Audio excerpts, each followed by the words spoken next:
Yeah, you see this hard hat I'm wearing? It's big, man. His hard hat. It's huge. I have all type of bumper stickers on it from places that I've been.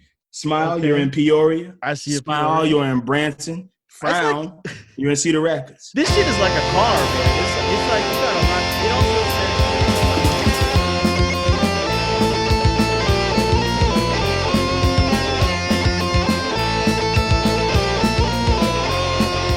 Yeah, this is Proto Martyr, my favorite band. As Bernie Sanders would say, thank you, Proto Martyr, for their band. Oh, yeah. They played a rally? They played a rally in Detroit.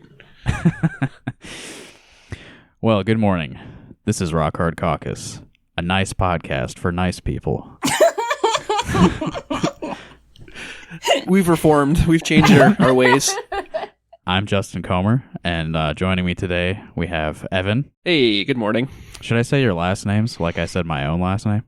No. Well, I mean, my last name is actually pretty, non-incriminating, so you can if you want. Evan Smith. Yeah, there you go. There you go. And Natalie Jones. Hey, sorry, I forgot I was supposed to say something. That's all right, you laughed. Laughing tend is to a have greeting. this problem. Yeah. Well, this is the last episode we're going to release before something important happens that I'm not allowed to talk about yet. So this may be some people's first episode because of the thing that's going to happen. So I felt like I had to say we're a nice podcast. Yeah, we have to be on our best behavior for this one. Yeah, we got to reel them in. So if this is your first time listening, this is a show where we discuss local current events very politely. Mm-hmm. We never have anything controversial to say, especially Natalie. Natalie. I have never done a threat of violence against any public official in public.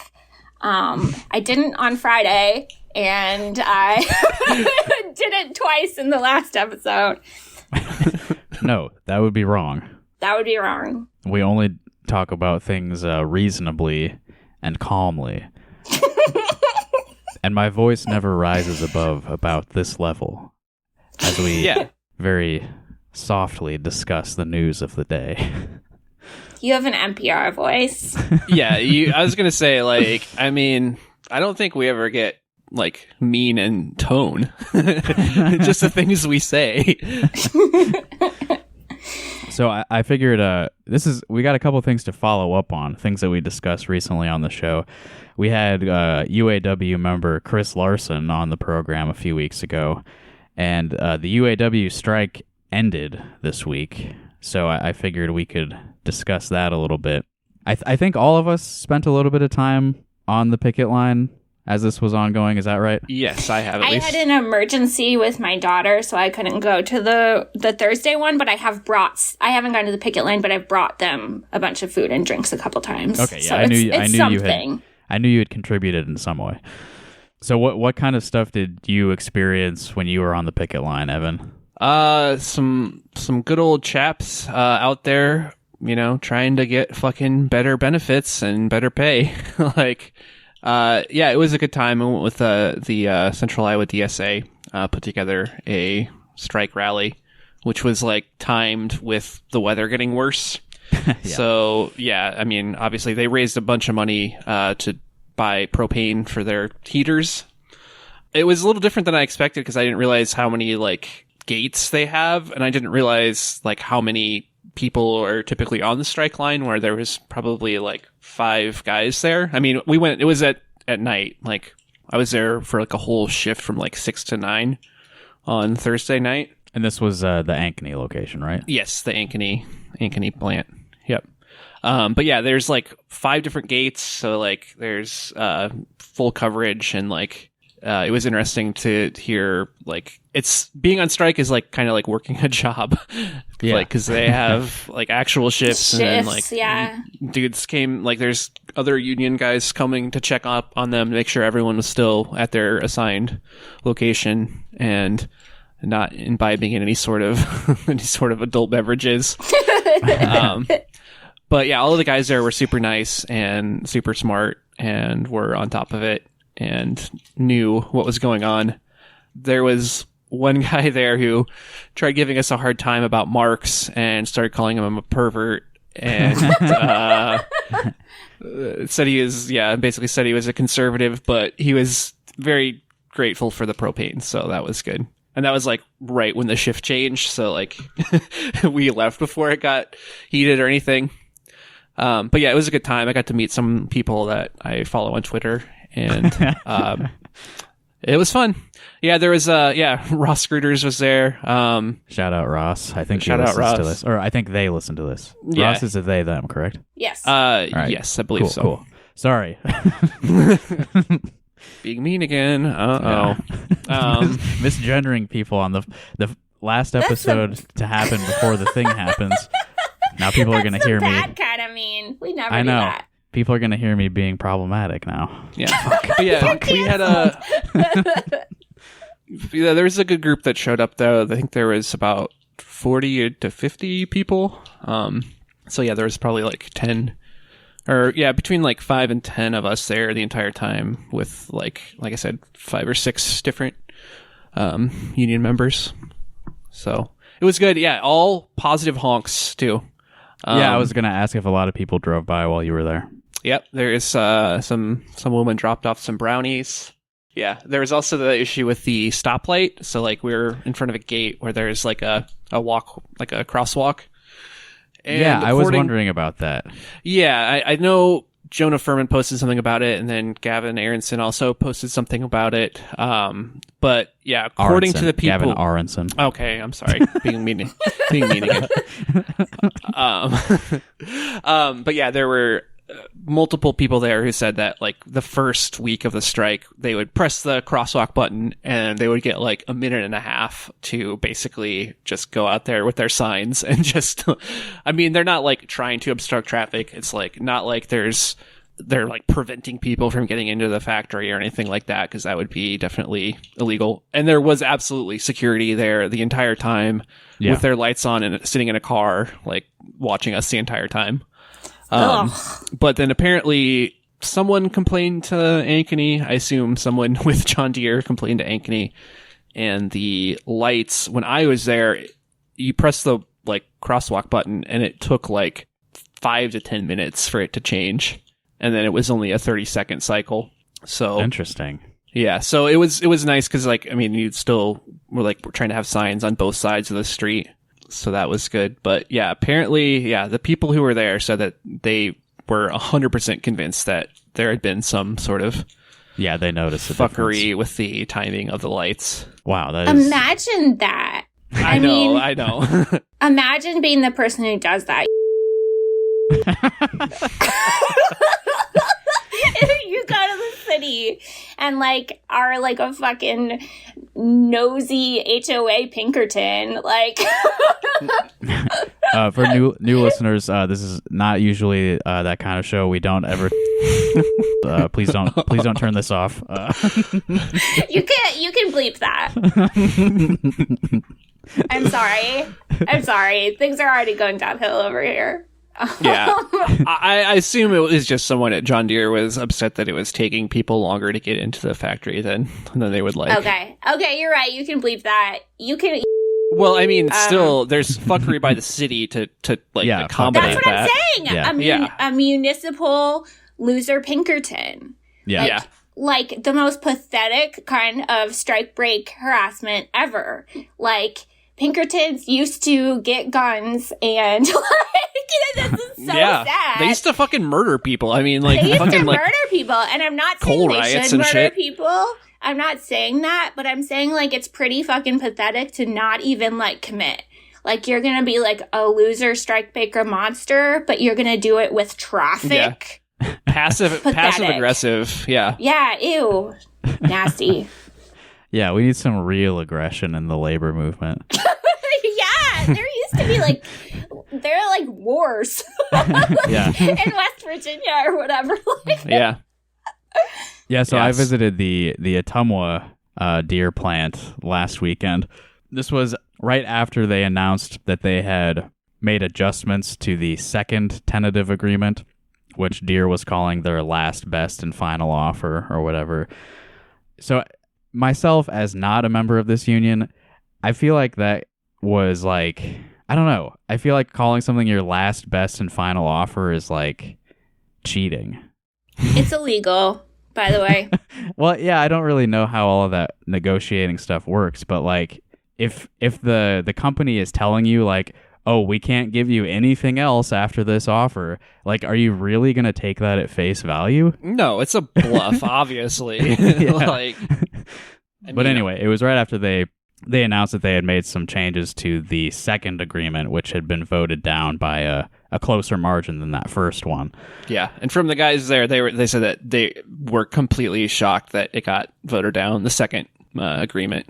Really? Okay. Yeah, I think most of the guys that I talked to were pretty much okay with that second agreement, and when they heard that the adjustments that had been made were to the KIP, the CIPP thing, which I still don't have a full grasp on, that they were, pretty happy with what was on the table at that point. Yeah, the KIP would be the performance pay, and basically from what I heard there was that it was completely out of their control whether they would be able to meet the incentives to get the extra pay, and like it was basically dependent on part suppliers, and that whole thing.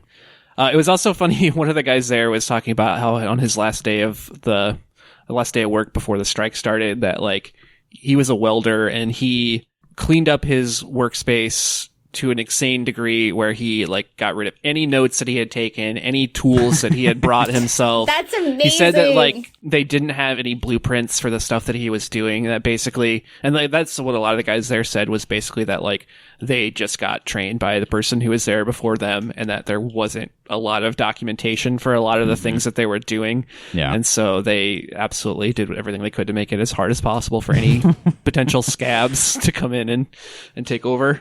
Wow, that's awesome. It's so beautiful. It's the best things have ever been. Like, it's the worst it's been, but also, like, labor is, like, the most empowered it's been in 40 years. It's so exciting to see. Yeah, I mean, if you look at the first agreement, even just between the first and second agreement, and I don't know if all of the details came out on the one that actually got approved, but it's a pretty big difference. Yeah, they made some big gains by going on strike. A lot of big raises, like immediate 10% raise, and then like 5% raise in 2022 and 2024. And that was like basically, I think before in the first agreement, it was basically like cost of living, like raises that were baked in, like basically just inflation. Mm-hmm. I would have been interested to see like how far they could take it, but it's not my business. It's not my life. So I'm glad that they're satisfied with where they're at now. Yeah. Yeah, and I mean, it's not like they've shown their muscle. It's not like in the future if they get fucked over again. You know. Mm-hmm. I mean, it has ripple effects where like they'll know in negotiations in the future that it is exciting to see how far it'll go, but like as someone with a kid going into the holidays, you have to have toy money, Right. Yeah. Understand completely. Like, obviously, people need to put food on the table.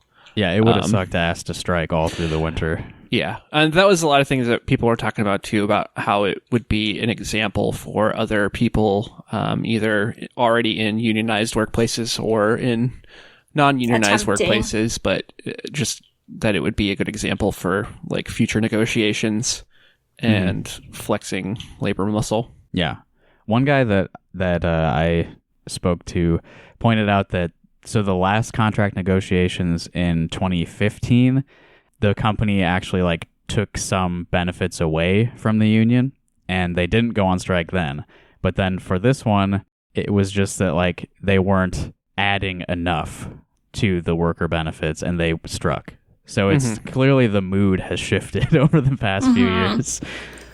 Well, and like the community support is so important in like building this momentum, and it's like an example of like, look, these people went on strike and they got gains, and like the community supported it, and like the way everyone came together, and it's like I'm seeing like really cool stuff happening with labor that like entirely cuts through all the culture war garbage that's going on, where it's just like a community supports each other in this, and like I was like shocked at like, I'm pretty cynical about people, and just like on everything that like all the discourse I saw about this, like online, like it's just been like really supportive, and it feels like it will help build momentum for other people too. Yeah. There were lots of honks and thumbs up and stuff from people driving by in Ottumwa also, including a big truck with a big Let's Go Brandon flag on it.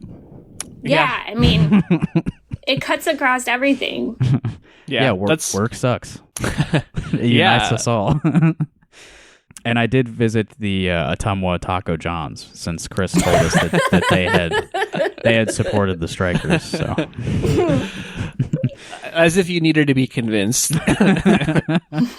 Yeah, those Olays are pretty hard to resist. Here's something crazy though: the prices at the Ottumwa Taco John's are higher than they are here in Coralville. Damn. I guess probably due to like supply chain, transportation costs. I don't leave town very often, so I don't.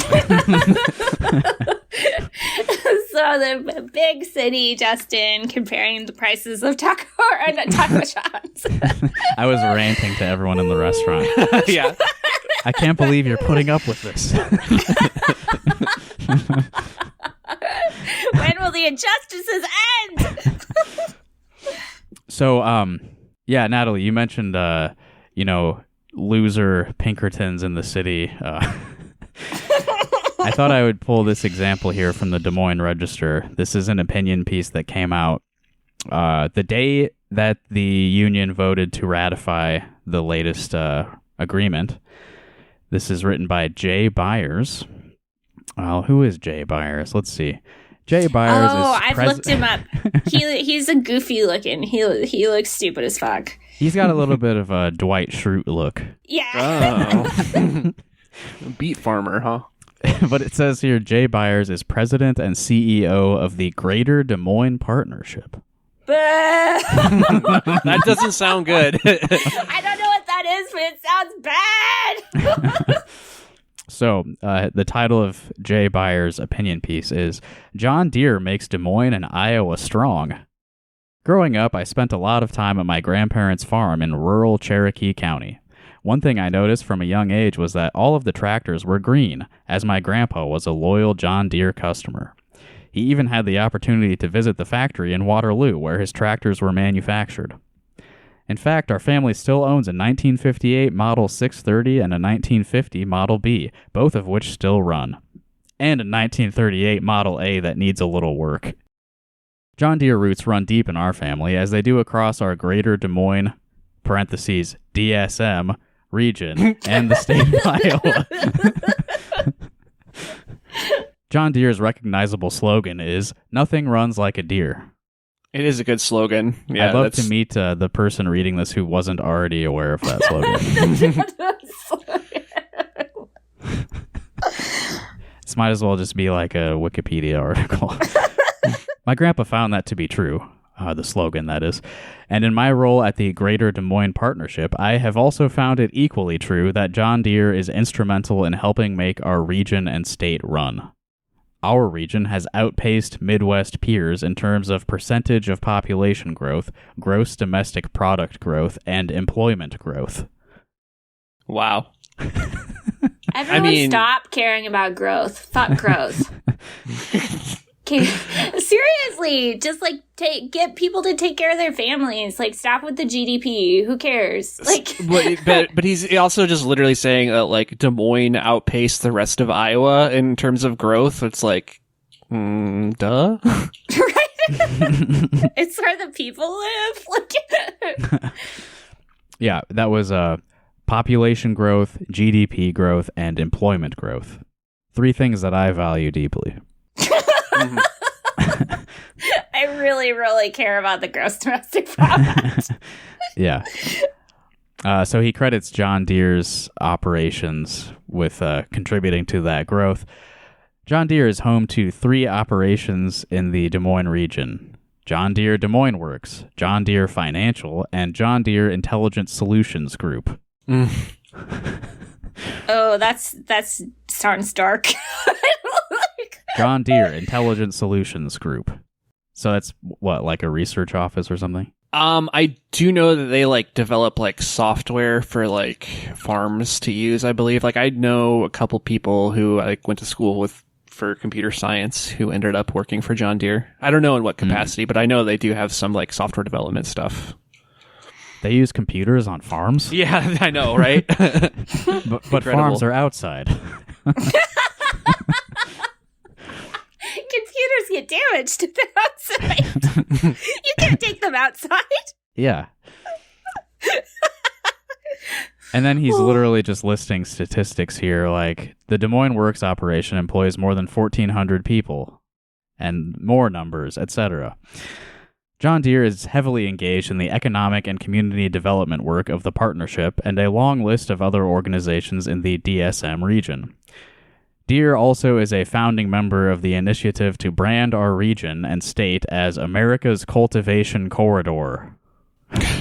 Like they need to do anything on that front? Like another thing I care about. Yeah. I care about GDP and branding. Yeah, maintaining our brand. Yeah. Make sure they know about the corn and the soybeans. The corn part. America's Cultivation Corridor is among the nation's foremost cluster-based economic development organizations aimed at producing the innovation, science, and technology to feed the world. Cluster-based. Wow. Cluster-based economic development organizations. What a loser. There was a link there that goes to cultivationcorridor.org. So what is this? Yeah, it looks like a cluster-based economic development, whatever. Yeah. Nice cluster you got there. We grow startups. Oh, boy. Oh, no. Yeah. No. The John Deere Foundation also is engaged in helping provide equitable access to resources, such as food banks and educational opportunities. Oh, foundations! Equitable access. No. That's a great turn of phrase there. Yeah. Assisting farmers to boost their capacity and supporting a variety of other charitable efforts. I don't think assisting farmers to boost their capacity should be lumped in with charitable efforts. That is a profitable enterprise. Yeah. They make a shit ton of money. Yeah. They make a lot of money. A lot of money from the government as well. Farming is a business, not a charity. We are grateful to John Deere's continued support for our community, our state, and the agricultural industry. Nothing runs like a deer. What about an antelope? They run very similar to a deer. Yeah. Many animals can run. So this is just kind of a waste of paper that they put out on Wednesday. Like just some dork singing the praises of a big corporation. I mean, that was probably ghostwritten by some fucking John Deere executive, if we're being honest. Or for all intents and purposes, it's basically just a fucking PR release. Yeah. Well, what do they think John Deere is? John Deere is the workers. They're the one who make all this shit. What are you talking about? These the administrative losers are the ones who what are you talking Yeah, the only mention of the workers was the paragraph talking about how many people the John Deere Corporation employs. Mm-hmm.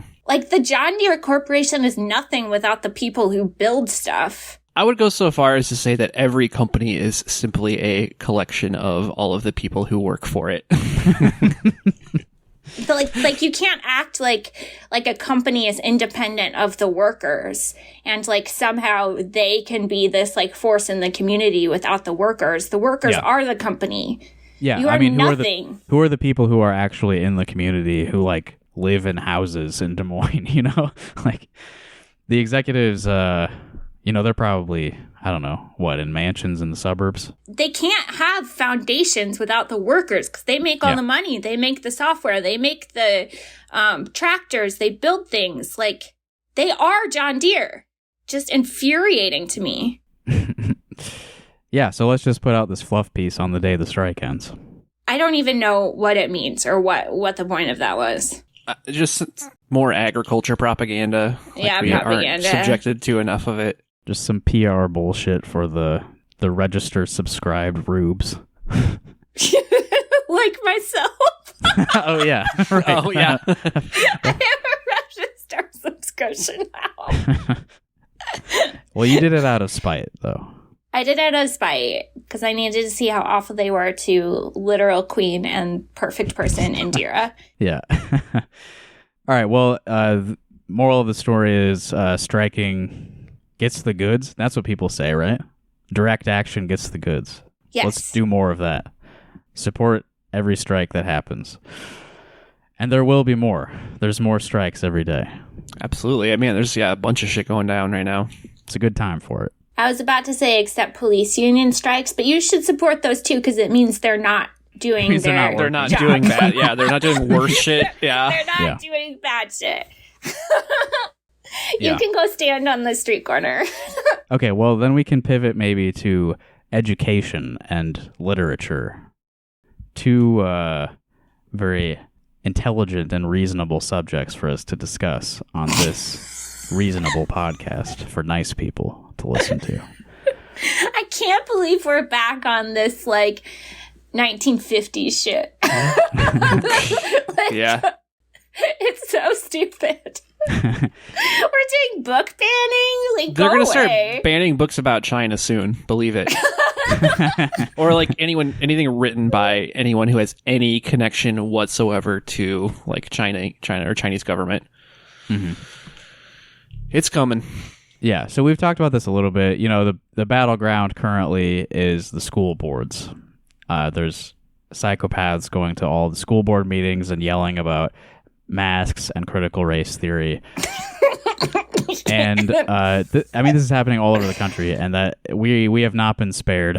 The president of the Iowa Senate, Jake Chapman, in a meeting in Johnston this Thursday, was talking about banning certain books from schools. And I guess, let's see. I'm trying to skim this article here because it's pretty long.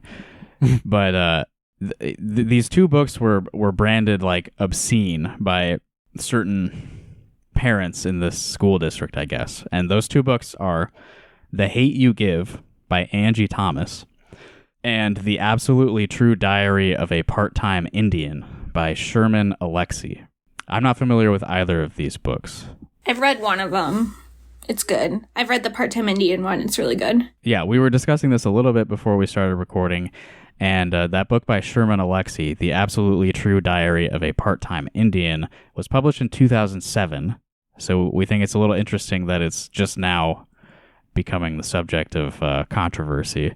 What's it about, Natalie, if you recall? I mean, it's just about, like, someone, like, living on a reservation, like, you know, kind of what it's like to be a modern indigenous person. I think it has the F word in it. Oh, Okay. no. I think that's Is that the what point the of issue contention? is. Yeah, I think so, which is, like, absurd. It's so funny. Like, imagine, like, how much, like, your parents are ruining their kids' lives. Like, imagine being the kid at school who's, like, dad is, like, screaming about how your, like, sad little, like, precious ears can't hear the F word. Like, you're ruining your kid's life. Do you know how much I would make fun of that person? To be like, what's up with your dad? Yeah. I remember at that age, like, books were the things where they could, like, write whatever they wanted because it's just words, you know? Yeah. Like, TV was censored. Music was kind of censored, but Barely. you know, books, that was the real shit. You could Yeah, could for basically real. write porn in those. Yeah, what's the target audience for these books? Like preteens to teenagers or what? Yeah. Like, I mean, Well, the come Hate on. You Give, I know, like, I mean, lots of adults read that too. I've heard that's fantastic. But Isn't there like a movie or something also? I don't know. I think so. But I've heard it's just incredible. Yeah, well, there is like one common theme between these two books, as far as I can tell. You know, I'm not familiar with either of them, but They push critical race theory. Their Yeah, books they are. about I was going to critical say, I race don't know if it's theory. really about the F word, because I definitely read some F words in books in my day. when I was a kid. Neither of these authors are white people. I think that's It's the main propaganda for critical race theory. Mhm. Yeah. So that's the thing. They're sneaking it into our schools. Well, but here, this is how it's being framed by people like State Senator Jake Chapman. The president of the Iowa Senate said this week, the president of the Iowa Senate said this week that teachers and other school employees who give obscene material to students should be criminally prosecuted. Oh, come on, dude. Adding that he was drafting legislation that would make it a felony to do so. Do you know what kind of shit these kids are seeing on the internet? And like so young, and like you need to balance it with people being able to like read books and be introduced to topics in like in a like appropriate way, and being able to explore like these kinds of things without just like hardcore awful stuff you see online. Like books are like a wonderful place to like ease kids into. God, I just fucking hate these people. You're going to hear and see horrible things in your life, and it would be nice to be able to contextualize that with like an adult that you trust. And obscenity laws are definitely gonna do the job here. That's what I was gonna say, There's like- definitely this definitely isn't a fucking stupid pipe dream by a bunch of fucking insincere hucksters. Yeah, obscenity law, super specific and not like just a judgment call every single time. Yeah, not like there's like an incredibly high bar for obscene content by legal definition. Yeah. Would obscene material include like my 8th grade teacher just saying the N-word with impunity while discussing slavery? Is that obscene material? No way! To Jake Chapman? Oh my god! They're fighting back against critical race theory. That's perfect. Yeah. We watched Roots in that class. Is that allowed? Yeah. In a standing room only meeting Thursday night in Johnston, Senator Jake Chapman used a public meeting over 2 nationally controversial books to ramp up his recent rhetoric on the topic, saying, "I don't know why the school thinks that they're above the law, but I intend to do something about it."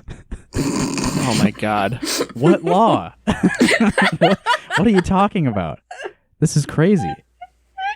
I mean, maybe they did pass a law. I know that the state legislature has been going buck wild this year. They all have worms. These people sound like they don't even believe in free speech.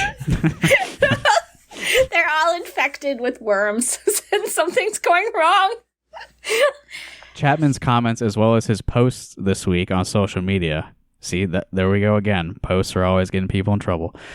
Prompted a backlash from several organizations, including Dallas County Democrats, who criticized him for threatening teachers and called him too radical. Damn, Dallas County Democrats spitting fire. Yeah, that's definitely the problem. Senator Jake Chapman is too radical. We basically agree with him, but he's just taking it a little bit too far. We also think certain books should be banned This from is high the subtext schools. for anything Iowa Democrats do ever. Is like, first off, we agree. Second off, you're taking it too far. You're taking it too far. And also, have you noticed you're maybe being a little bit hypocritical, methinks? Oh my mayhaps? Owned. Why don't people just release statements that are like, "This is stupid"? Yeah, for real. Yeah. Steven, I was This guy is a released. fucking Like, moron, and there's zero legal justification for any of the things that he's saying. And he's a you fucking did. moron. Come on. you don't have to like respond on your own terms. You can just release a statement that's like, "LOL, isn't this fucking stupid?" Yeah. This guy's a racist dumbass. Like, you don't have to be like discuss the subject matter. Like, you like once you're engaging about like what's obscene, what's not obscene, like you've already lost. You just need to release a statement that was like, "Oh my god, look at what a fucking idiot this is. Get a load of him." Fact checker brain. Fact checker brain. Fact check. He's a lunatic. Oh, this is Next interesting. question. Most of the people who spoke at that meeting supported keeping the books in question in the district's curriculum. So he's not even like speaking for the will of his constituents.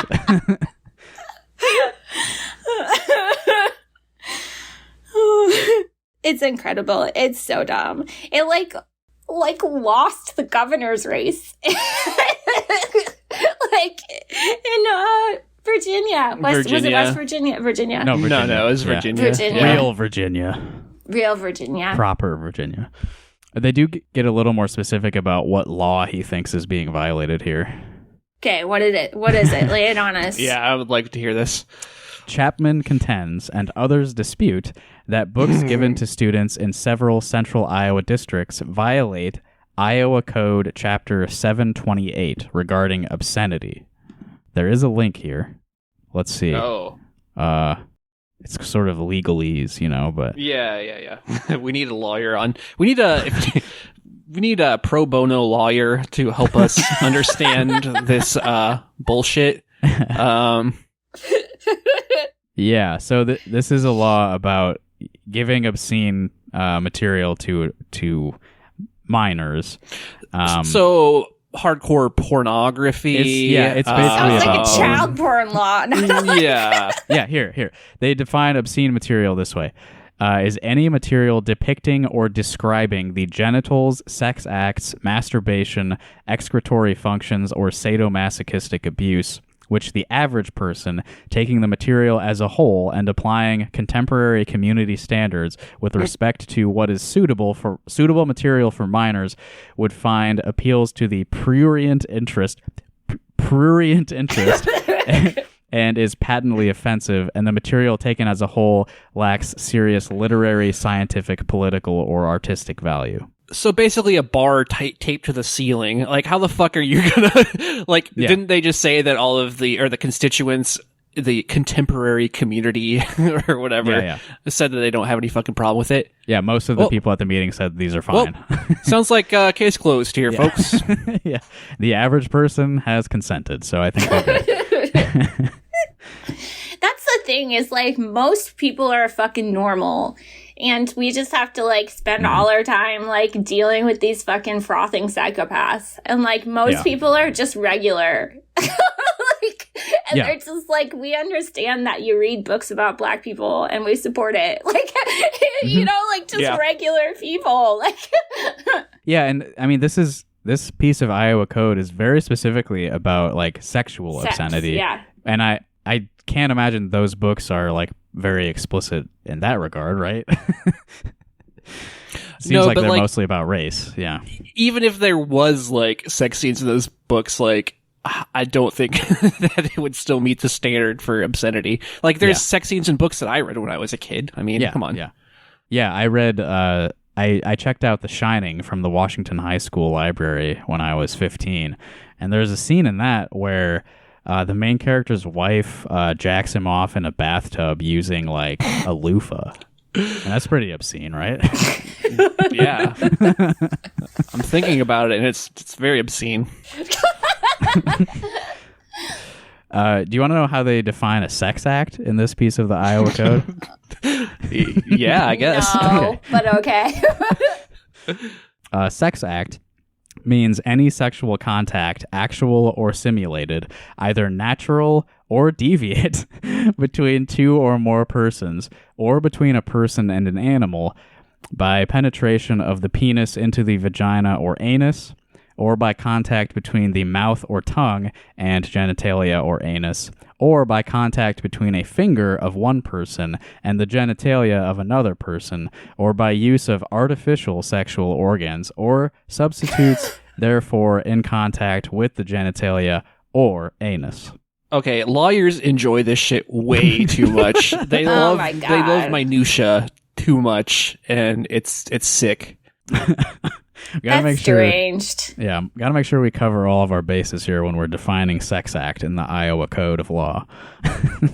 People know what that means. You're sick. Sickos. They've also got definitions for person. How is a person defined? Okay, this is the last one I'll read. Person means individual, corporation, limited liability company, government or governmental subdivision or agency, business trust, estate, trust, partnership, or association, or any other legal entity. Yeah, people. That's an extremely broad definition of person. I'm getting finger banged by an LLC.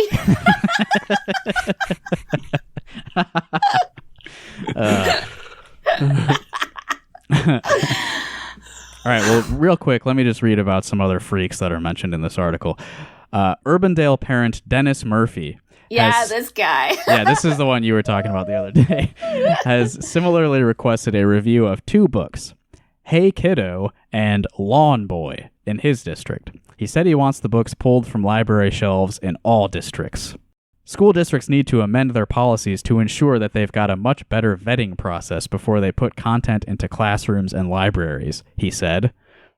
And Natalie, you looked into those books a little bit, didn't you? Yeah, at least like the Hey Kiddo book is like really, really beautiful. It's a graphic novel about like a boy growing up with like addiction and living with his grandparents because his mom's an addict, and about that experience. And it just looks like really, really beautiful, which like to the credit of the author, I looked him up on Twitter and he was posting this like LOL. Nice. Yeah, he knows how to respond. Yeah, he knows how to respond. He was posting it and was like, this is great for me, to be honest. But it's like, it seems like it was just like really beautiful, and I was reading the reviews and there was none of these freaks were on there saying anything. It was all people being like this really helps my students be less alone, or like I bought this for my friend's kid who's struggling, like just like really, really beautiful stuff. Like there are all these things, like, you know, people dying of fentanyl at insane rates and like all this suffering. And like, we can't even give kids like a creative outlet to feel less alone and like to like read stories that reflect themselves. And like, there's like just so much abject American suffering, and you want to like take away one of the like positive outlets to feel less alone and to process your feelings, which is like graphic novels or books. Like, you want to strip that from children. Like, it's just like absolutely pathetic. And like, so you want to make your kid a big dork loser who isn't allowed to read the F word, fine. But like, you're going to make all kids big dork losers who can't read the F word? Like, his kid was a junior and he found it in his kid's car. Oh my God. If your kid has a car, then your kid can read the F word. Oh my God. This is a 17-year-old kid. Yeah. I just remember looking up the word fuck in the dictionary when I was 7 years old. So you better get those unabridged dictionaries out of the kids' libraries too. Yeah. Remember Are You There, God? It's Me, Margaret? Oh yeah.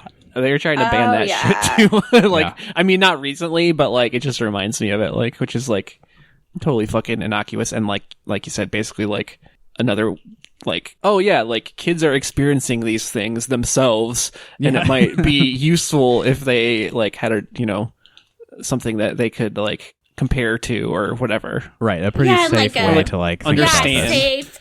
Positive, like, you know, like good adult influence to like guide them through this stuff. Like, cause I remember like, I don't know, like I read Judy Blume, and like I was a girl trying to like grow up in the beginning ages of like hardcore porn online, and like I was seeing stuff and like struggling to process it, and like books were always such an outlet for me that like, you know, helped me experience the world better, because otherwise I was like barraged with like Cosmopolitan magazine and like just like ads and Kate Moss, and just like, it's like, you know, it's always been such a positive. I love Judy Blume, and like I think it's so important for kids to be able to process like, you know, like sex and addiction and divorce and like everything they're experiencing through books. Like, kids have a right to like access their own reading material. Like, I strongly feel that kids have a right to go to the library and check out things without them being screened, because they like, it's a positive place that they can explore topics and decide what they want to like. I don't know. It just feels like it's infringing on their fucking human rights to like tell them what they can and can't read. Yeah. Yeah. Judy Blume is great. Judy Blume is great. She's why I understand women so well. Yeah. I was going to say, that's how I learned about like periods and stuff, you know? And one more freak for the list. I believe this happened at the Ankeny School Board meeting. Parent Emily Peterson read a passage from All Boys Aren't Blue to the school board that described two adults engaging in a sex act. Oh. And so this is how she is thinking about this. What I just read to you is grooming material. It's sexualizing our kids. It's normalizing pedophilia, and it needs to stop. And if you recall, she read a passage describing two adults engaging in a sex act. But that is normalizing pedophilia, in her opinion. Real psycho shit. And, like, also, like, part of the obscenity laws is, like, you know, you're allowed to have this stuff if it has artistic value. And, like, how can you argue that any of these things don't have artistic value? Yeah. Or, like... So, like, it's, like, without context or anything. Like, Yeah. Like, my favorite book of all time is Beloved. And, like, there is, like, brutal stuff in there, but, like, it is, like, the highest form of art. Like obscenity laws, like, it isn't just, like, what's in it. It's also, like, is this a work of art? And it is. Like... Right. It's, it's about the purpose, I guess, also. Yeah. It's a refusal to engage in reality, which is pretty emblematic of the conservative movement. It's like, I don't know, all this culture war shit is just like, people are like, you're delusional. No, you're delusional. It's so boring. Yeah, it's very stupid, but... I do not care about culture war shit. I hate when it's there. I do not care. I think you're a loser if you care about the books that kids read. And I just, like, it's just, like, so stupid. Yeah, the parents are obviously the problem, not the fucking kids. Like, the kids will be able to fucking deal with this shit, like, 100 times better than the parents will. Oh, yeah. It's just parents who can't stand the fact that they, like, their kids are autonomous people. Yeah, exactly. Yeah, let's get the kids' perspectives on this. Do they like the books? Like, why don't they, like, interview kids in these articles? They should. Like, honestly. Yeah, I just kind of skimmed this one, but I don't think they quoted any children, which would be nice. Actually, you know what they did? Let me just give a little credit here. Waverly Zhao, a junior at Johnston High School and a facilitator for the Community of Racial Equity Club, said the books help students understand the oppression endured by others. So I will read this quote from her here. This is Waverly Zhao, a child who is much smarter than the parents who are quoted in this article. Removal of these books and those of similar subject matter on the basis of profane language and racism and other issues is extremely hypocritical, as novels that are considered classics, like To Kill a Mockingbird and The Great Gatsby, also include similar profane language and racial slurs, she said. And I imagine most high school age students either agree or don't give a shit at all. Yeah. Probably the latter. But once they grow up a little bit, well, they won't give a shit. Yeah. Deranged. Sickos. Sicko shit. Boring. Big thumbs down to Senator Jake Chapman. And I don't think I credited the reporters there. That was written by Chris Higgins and Sarah K. LeBlanc at the Des Moines Register. Thank you for that important reporting. From us, another important news source. Rock Hard Caucus. A nice commentary podcast about current events in Iowa. Very nice. I have one more thing I would like to cover before we wrap up today. And this is a follow-up to 2 episodes ago when Stella and I attended the Mike Pence speech on campus at the University of Iowa. It's a follow-up to that, and it's also another article written by a college student. So in a way, it's a successor to the Let's Go Brandon article. Except it's Iowa, not Iowa State, so I have high expectations for this one. So this is written by Ali Pronina. I'm sorry if I'm saying your name wrong, Ali. But this is her piece about the protesters that were outside of the Pence speech, which Stella and I commented on briefly because some of those protesters were our friends. But Ali has a different view on the protests that were happening. The headline of her opinion piece is, UI students' protest of Pence was not constructive. The protests were disrespectful and did nothing to facilitate debate. Oh, okay. Oh, I hate debate. What do these people think the point of a protest is exactly? I don't want to facilitate debate with these people.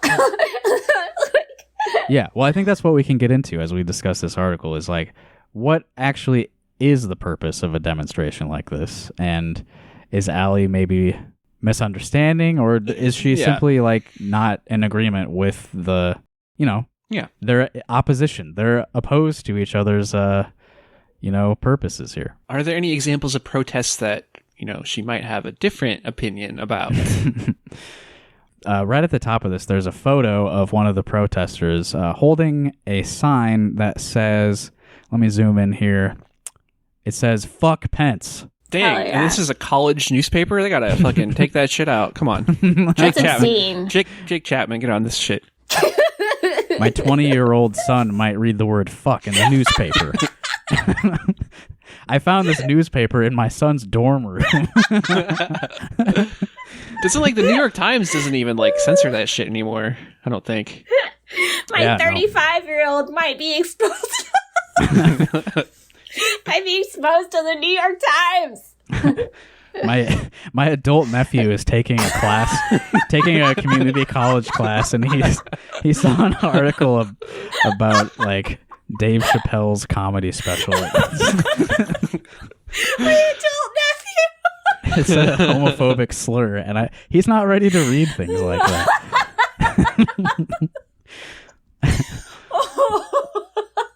Okay, sorry. Okay, so these are the words of Allie Pronina, opinions columnist at the Daily Iowan. University of Iowa students missed out on an opportunity to have an open, civil debate by showing disrespect towards someone for disagreeing with them. Some students' response to former Vice President Mike Pence coming to talk at the Iowa Memorial Union on November 1st was combative and not constructive.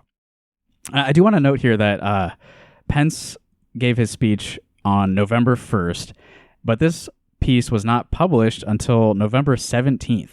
So this is over 2 weeks later. I'm not sure why they waited so long to put this out. Too busy processing their outrage. She really had to perfect what she was saying. Unpacking their feelings. Yeah, they were too busy doing self-care to write the article. Instead of disrespecting the former vice president, the UI community should have used this opportunity to have a civil and respectful debate. I don't like any of those things. I don't want to be any of those things. Framing it as it's a simple disagreement between the former vice president and a bunch of his subjects. And the idea that you should debate someone who believes that in conversion therapy, that inherently grants credence to evil ideas. Mm-hmm. Yeah, there's no power imbalance here or anything at all. Mm-hmm. His subjects. and somebody who has already reached the level of power of the vice president of the United States is really open-minded and going to change his views on anything at that point. Yeah, for real.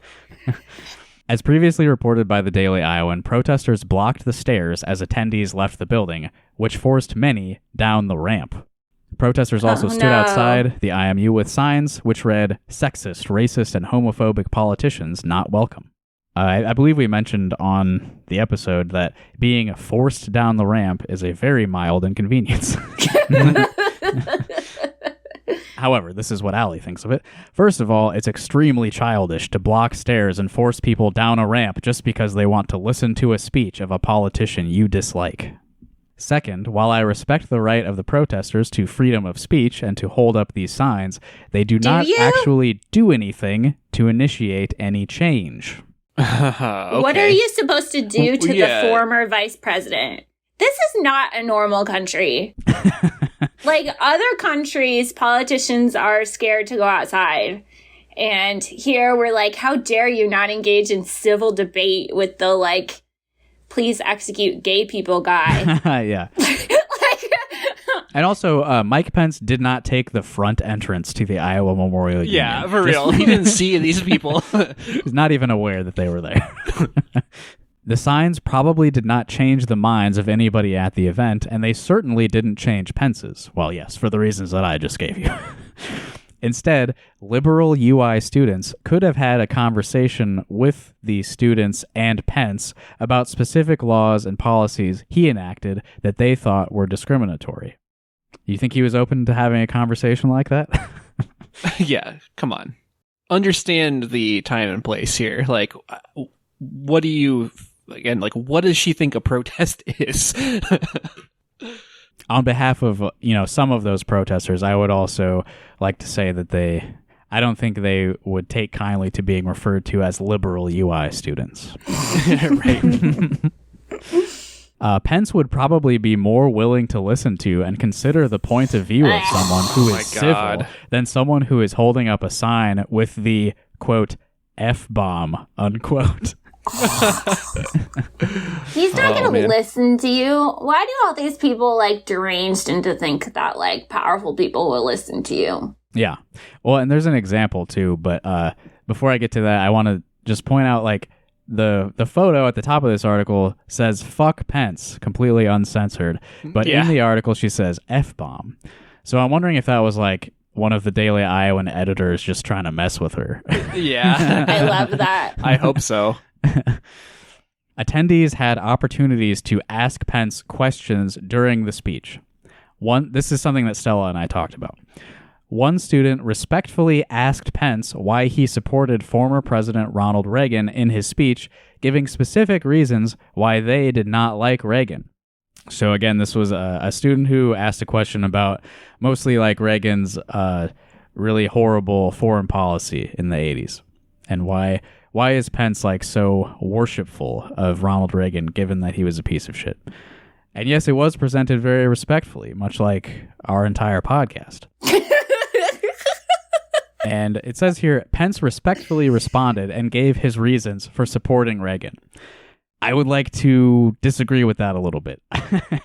As we covered in that episode, Pence's response to that student asking that question was, well, I would like to take you to the library and present you with some different facts. Alternative facts. That's not respectful. I don't think it's particularly respectful to just say, oh, you're fucking delusional. Everything you think about Ronald Reagan is stupid. Just because he's not using the words that I just used, you're a fucking idiot, you're stupid, doesn't mean that that's not the intent behind his response. He's using, polite language to say, you are a communist and I want you to die.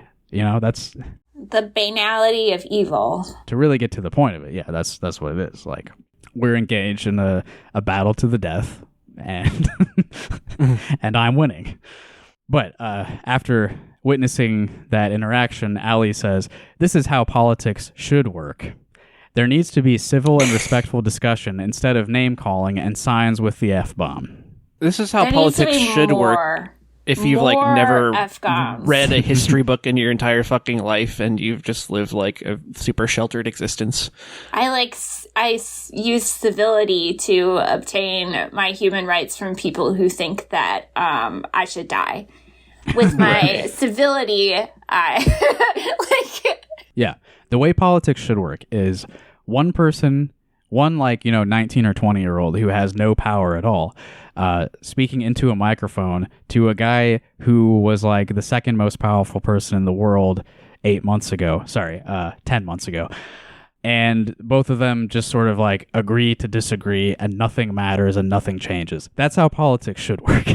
Right. I think most Democrats would agree with that as well. While protesters did have freedom of speech to do what they did, Pence had the freedom of speech to come talk at the IMU. Doesn't a politician who takes time out of a busy schedule to come talk to college students deserve to be respected and welcomed, regardless of what party she or he is from? He's not busy. This is a speaking tour he's on. Yeah. This is his schedule. It's a coincidence it's also at a college, basically. I would assume that he's not speaking at a lot of other colleges unless they're Liberty University. Yeah. Well, I think this is a college tour, actually. It's Sponsored by the Young Americans for Freedom, which is like okay. a college Republicans thing. I see. But yeah, I think he's getting paid for these appearances, I Right. would imagine. Right. Yep. And he's not going there to engage with the people who disagree with him. He's trying to fucking boost these fucking shithead young Republicans. Yeah. The whole speech was about how like college campuses are like Yeah. toxic and evil environments for Yeah. conservatives because they're not allowed to speak their minds. It was an anti-wokeness speech. It was insane. This is so stupid. I could not help comparing what happens when a Republican comes to Iowa City versus what happened when Bernie Sanders came to my hometown Oh, of Pella, my God. Iowa for the 4th of July parade in summer 2019. Oh, I saw Bernie that day too. 4th of July, summer 2019. Oh, I did too. Yeah, we were in a parade with Bernie Yeah. that day. Oh, yeah. That was fun. Despite being more right-wing than Iowa City, my hometown, again, that was Pella, treated the liberal senator with respect. I don't think he would like to be called a liberal senator either. I think that you would be nice about it, but While I disagree politically with Sanders, I would never think about being as rude to him as the protesters were to Pence. Okay, well, that's you, Allie. I think, remember when like a Nazi flag was flown at a Bernie rally? Yeah, for It's real. not like this shit hasn't happened to him. That got memory hold real quick. Plenty of people waved at him and took pictures, including my family. That's because Bernie Sanders is like a pleasant man who like attracts everyone. he's the most popular senator. Yeah. Like, people like him. That's the difference. No one likes Mike Pence. What are you Yeah. talking about? He's not nearly as detestable as Mike Pence. Everyone hates Mike Pence, and everyone hates college Republicans. There is no one who likes anyone in the college Republicans. Yeah. Well, this is how she ends it. Conservative speakers have as much freedom of speech and deserve as much respect as liberal ones. No, they don't. You gotta give respect to earn respect. The respect economy. You're not entitled to respect as just because. Come on, man. That's true. I mean, freedom of speech is kind of codified in this country's laws, but respect is not. Yeah. That's not in the Bill of Rights, actually. Respect. Those liberal students that protested Pence need to learn to have civil discussions instead of protesting anyone with a dissenting opinion. You need Again. to learn to read, Allie. Not the time or place. Yeah, so I mean, I can kind of sympathize with the part of this article where she's saying this protest isn't really doing anything. Like, what's the point? And it's like, yeah, I mean, it's not going to really change any of these attendees' minds. But I think, if it makes them uncomfortable for, 2 minutes as they are entering and exiting a Mike Pence speech, it's accomplished something. That's a victory. Make them feel Yeah. a little bit bad. Don't just let this happen without any kind of opposition. Yeah. If anything, it's an emotional outlet for people who obviously have legitimate gripes with this country and the administration that Mike Pence represented. Yeah. Yeah, and the thing is like those people are there because they have so little power. Mm-hmm. Like, you go and protest stuff like that as a like way to like be with other people and like feel a sense of catharsis because you're so powerless. Exactly. But she thinks that like, there isn't a power differential here when that's the entire reason why you're there. Yeah. I mean, I do that stuff too all the time, and it's just because I want to hang out with people that make me not want to die. Like, Right. and like, get a feeling of like, okay, you're seeing this too, right? Like, this is fucking Right. crazy. Solidarity. Yeah. Yeah. Yeah, like you're a college student, you see that this shithead is coming to speak, totally supported by the school that you are attending because it was on campus. It was in the Memorial Union. Like, Mike Pence is giving a speech at a school facility. Your school is supporting this happening, and that makes you feel like shit. And there's a handful of people outside the building who are also angry about it, and you can just hang out with them for a little bit and not feels be good. alone in how shitty it makes you feel. Yeah. Yeah. Well, also, it's valuable because you might meet someone and then you follow them on Twitter, and then no, I'm dead serious. And then like something else comes up and you see it on there. I mean, that's what happens to me. It's like I go to this stuff and maybe it doesn't accomplish things at the time, but it's like, oh, like what's your handle? And you get on there and then all of a sudden they're posting like we're taking donations for this place, so you bring them stuff, and then it's like valuable. It builds connections. Yeah. All of the protest stuff that happens in Iowa City helps people to meet each other and like make more connections for more organizing in the future. Yeah, you're exactly right about that. Mm-hmm. Yeah, doesn't University of Iowa have a debate club that Allie could join? And she cares about debates so much. Keep this debate shit walled off. Yeah. We don't want anything to do with this. That's not real life. Keep that in its own little thing. Don't make us have to see it. That's embarrassing. Don't do that in public. People can see you. And I do want to reiterate, I do applaud that young man who confronted Mike Pence about his love of Ronald Reagan. Like that was a pretty ballsy thing to do, to get up there and like say that stuff directly to him, but it was just as effective as standing outside and being obscene. Like it made no impact on Mike Pence or any of his supporters. It's like extremely great to be like talking about Ronald Reagan as much as you can, though, because so much of this is his fault and we don't talk about that enough. Yeah, so. Try to kind of like break that like never-ending consensus that he was the greatest. Yeah. Just dissent from that very loudly. Mike Pence had a HIV fucking scandal as well. Yep. Yeah. Yep, these are bad guys, and you should talk about them rudely. At the very least. Okay, well, I know that we've got some time constraints today, so I think it's time for us to wrap up the show for today. It's a pretty nice show, I think. Yeah, we were very nice to all of the subjects we discussed today. Yeah. Iowa's nicest podcast. Yeah, especially the union guys. If this was your first time listening, this is kind of the way the show is most of the time. We discuss recent events here in the state of Iowa, and we talk about them respectfully, and never say any bad words or make any threats or anything like that. Go back and check out the rest of our catalog. If you just found out about our show because of the thing that's happening soon after we release the show, which I think will lead to more attention being given to the show. I can't say anything else about what's happening.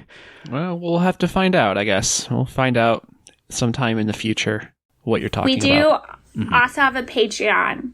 So if you like this, patreon.com/rockhardcaucus. You can give us $1 and we give you lots of content that is even more mean.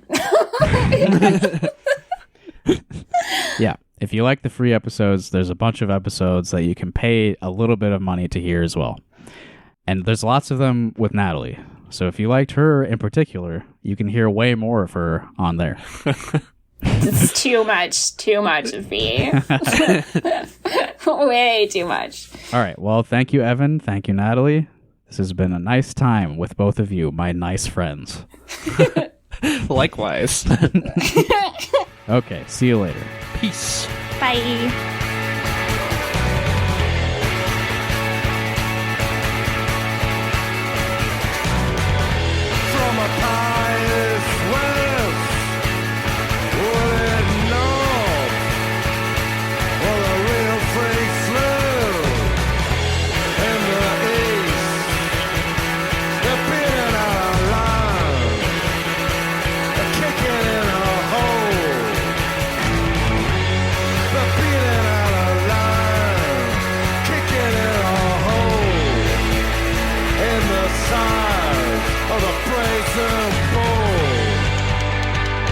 Calf of gold.